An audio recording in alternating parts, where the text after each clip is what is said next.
Fala, amigos do canal Coração Cruzmaltino. Eu sou Maicon e vou dar início a mais um giro de notícias sobre o Vasco após a vinheta.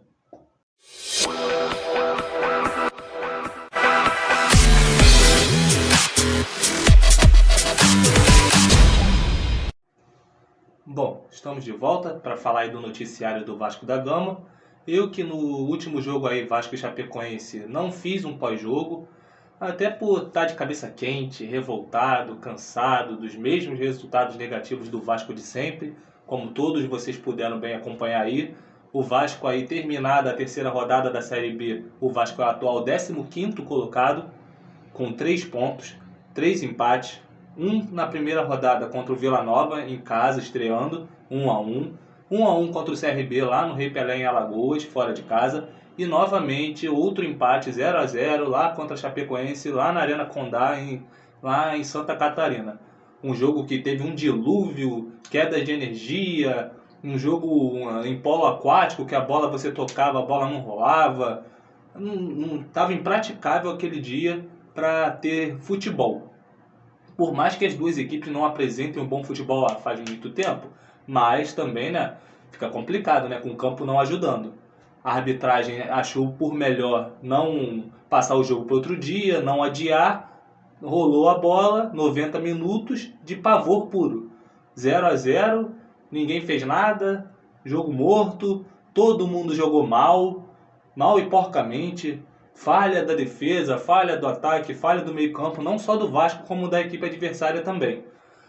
E por isso eu achei melhor não fazer um vídeo pós-jogo aí, porque, sem sentido, né? Um jogo tão pavoroso desse eu ter que vir aqui me prestar a fazer um pós-jogo.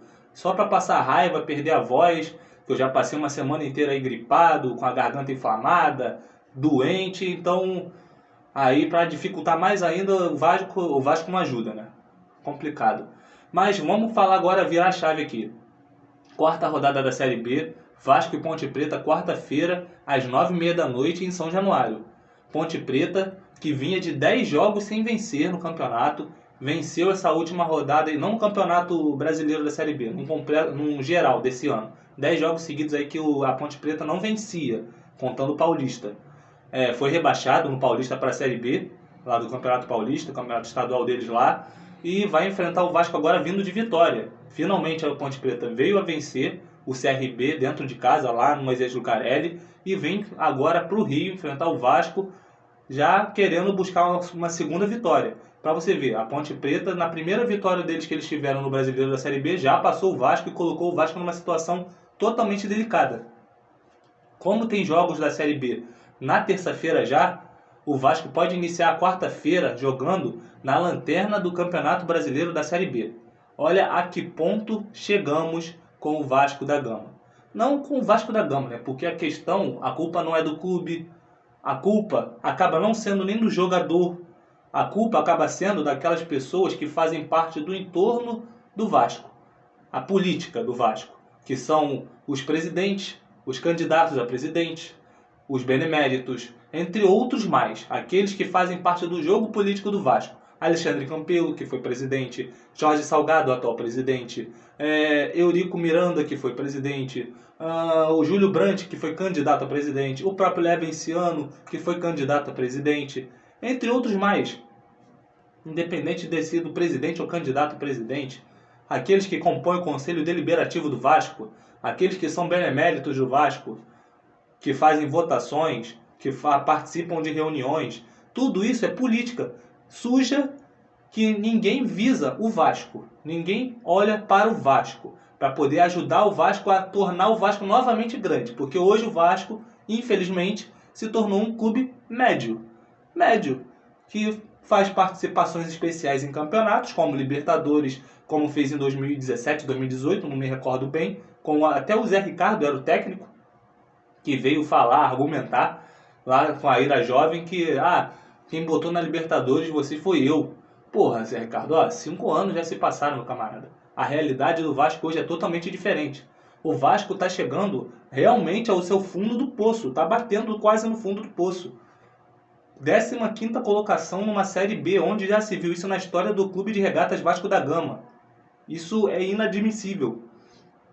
Um clube da grandeza do Vasco, campeão de inúmeros títulos de importância, com sua história, estádio, torcida enorme, que engaja em tudo o que é pedido. Mas não, a torcida nunca tem um retorno positivo. A torcida vai, compra ingresso, compra camisa, compra o raio que o parta, doa dinheiro, constrói CT, constrói tudo, engaja, faz campanha, faz marketing, mas não tem retorno. O presidente do Vasco simplesmente vira as costas para a torcida e é isso aí. Cada um na sua. Complicado, né? Quarta-feira está sendo programado aí por alguns canais de YouTube aí que para protestar. Vi no Twitter chegar a comentar que o protesto, qual seria o tipo de protesto melhor lá para a torcida do Vasco, que seria ou não comparecer a São Januário para público zero, Vasco e Ponte Preta, ninguém comparecer ao estádio, ou o pessoal ir ao estádio, comparecer, comprar ingresso, só que protestar contra a gestão, não contra jogador, comissão técnica, nada disso. Eles não têm culpa disso, eles são contratados.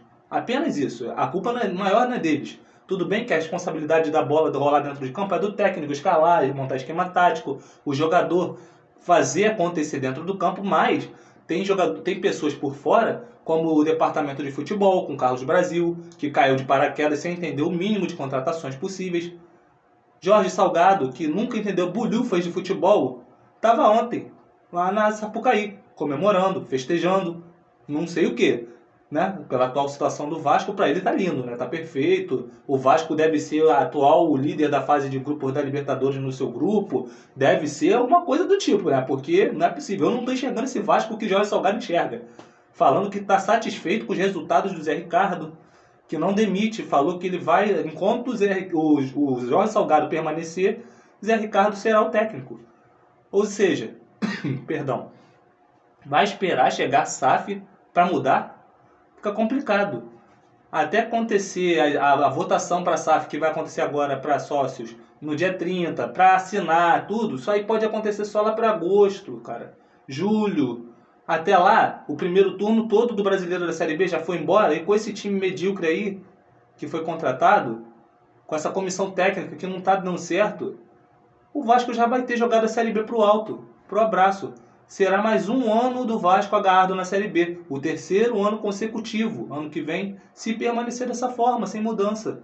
Uma mudança não daqui a um mês, acabando o primeiro turno, mas a mudança tem que ser agora. A mudança de postura do presidente, mudança de postura do departamento de futebol, mudança de postura da comissão técnica, mudança de postura dos jogadores, porque a torcida, ela já mudou a postura. Ela está cobrando quando tem que cobrar, como a Ira Jovem fez. Muitos aí que se dizem jornalistas, apoiadores do Vasco, estão contra esse tipo de cobrança. Não tem violência, não teve violência, tá valendo para mim. A cobrança é justa, porque se gasta com passagem, se gasta com comida, se gasta com ingresso, se gasta com camisa, se gasta com copo comemorativo. O vascaíno está cansado. Está botando à disposição a sua saúde, o seu tempo, a sua finança e não está tendo retorno. Então tem que ser cobrado. Tá ali dentro do campo, tudo bem que a culpa não é dele, a culpa é daqueles que montaram esse elenco medíocre. Beleza, mas também tem que ser cobrado. Mas logicamente separar, não é cobrar no momento do jogo. Porque o jogo é em São Januário, nossa casa tem que demonstrar que está jogando no nosso campo, contra o adversário que tem que temer. Não o nosso time temer a nossa torcida. Aí já está errado. Quer cobrar dentro do jogo ali? 90 minutos contra a Ponte Preta. Vai pro jogo, vai lá, compra o ingresso bonitinho. Protesta, mas só que contra a política do Vasco. Contra aqueles que são gestores do Vasco. Caso atual, Jorge Salgado, Carlos Brasil, Osório, Luiz Melo, entre outros mais. A culpa não é do Zé Ricardo em totalidade, não é a totalidade dos jogadores que estão dentro de campo, eles são ali apenas uma peça de formação que foi montada ao longo do início da temporada desse ano. Então, quem montou o elenco? Carlos Brasil e Jorge Salgado, que fazem parte da gestão atual do Vasco. Vai para São Januário, eu apoio, compra o ingresso bonito lá, apoia. Pô, 90 minutos apoiando ali, botando o time para cima, tentando fazer. Mas a crítica tem que ser apenas para a gestão.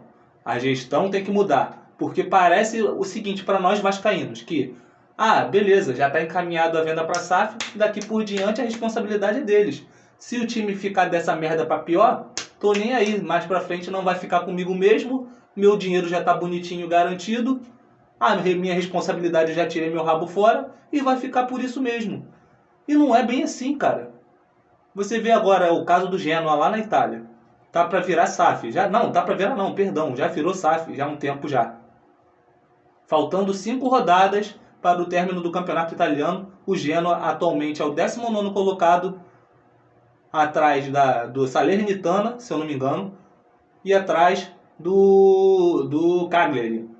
Faltando 5 rodadas. Está 3 pontos atrás de sair da zona de rebaixamento. Contratou 9 jogadores, tem de escândalos para tudo quanto é lado lá. Presidente do Genoa acusando o presidente da 777. Presidente da 777 acusando o presidente do Genoa. Uma troca de tiro danada, acusando um ao outro. Eu não quero isso no Vasco não, cara. Se for para dessa forma, virar a SAF dessa forma no Vasco, não quero. Não quero. Quer virar SAF? Estuda bonitinho a lei. A lei é nova. A gente não está acostumado. Você tem que estudar, entender o pró, entender o contra, saber aonde você está pisando. Para depois, aí sim, beleza, tenho aqui provas que isso realmente é concreto, dá certo, temos um planejamento perfeito para dar prosseguimento e aí sim a gente transformar o clube numa SAF, para ser vendido de forma correta. Mas dessa forma que está sendo feita, tudo às pressas, às coxas, porque o Vasco está num desespero danado, numa lama sem fim. Fica complicado, cara. Não estou dizendo aqui que sou contra a SAF. Já deixando bem claro aqui, porque pode pintar o bonitinho aí, botar um comentário, falar que o Maicon aqui, do canal Coração Cruz Maltino, é contra a SAF. Não, não é isso. Eu sou a favor de estudar aquela coisa que você quer. Apenas isso.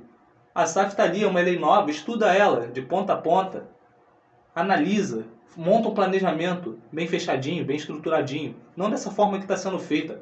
Com o pessoal que não sabe nem o que está acontecendo no contrato, não sabe qual é o jogador que está para ser vendido. Cara, fica difícil assim. Fica difícil. Bom, basicamente o noticiário do Vasco hoje era esse. Era uma crítica mais em relação ao próximo jogo contra a Ponte Preta. Espero que venha uma vitória aí contra a Ponte Preta. Na terça-feira ou na própria quarta-feira virei fazendo um novo vídeo comentando exatamente desse jogo e novidades que possam acontecer ao longo da semana, beleza? Peço a todos vocês aí que se inscrevam aqui no canal, ative o sininho de notificações para receber os próximos vídeos, deixe o seu like para engajar, para atingir mais vascaínos aqui no canal, comente, seja uma crítica, uma sugestão, opinião, placar que você acha que vai acontecer no próximo jogo contra a Ponte Preta, lembrando que é em São Januário às 9h30 da noite de quarta-feira. Muito provavelmente, como eu já consultei lá alguns horários lá de calendário da CBF junto com a Globo, provavelmente Vasco e Ponte Preta terá transmissão da Globo às 9h30 da noite na quarta, beleza? Mas virei mais pra frente comentando aí, confirmando ou não essa informação, beleza? Canal Coração Cruz Maltino 01 também no Instagram, que estou botando conteúdo diário muito bacana lá, e no Twitter Coração Cruz Maltino também, beleza? Muito obrigado aí pela atenção de todos vocês e até mais. Fui!